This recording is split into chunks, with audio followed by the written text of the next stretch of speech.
La troisième exigence, c'est une exigence démocratique.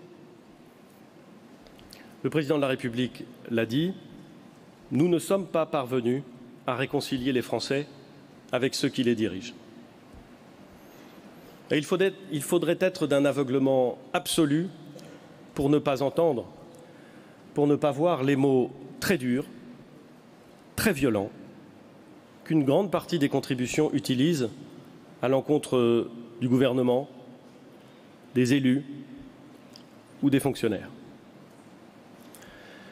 J'ai moi-même dû apprendre à gouverner avec cette défiance, parce que parfois la bonne foi ne suffit pas.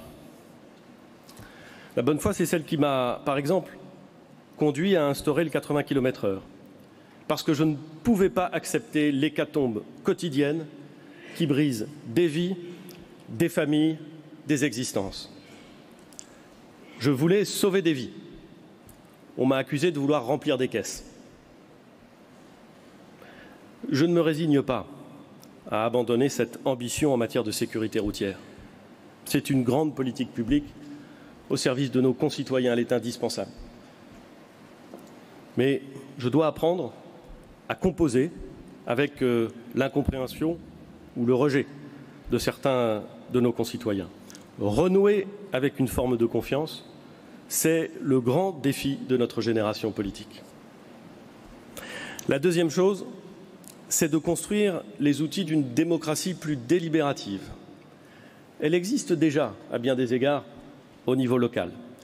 Pas depuis si longtemps, mais elle existe et elle se développe. Elle reste assez largement à inventer au niveau de l'État. Le grand débat se termine, mais l'exigence de participation demeure. Et le président l'a dit, nous ne pourrons plus gouverner comme avant.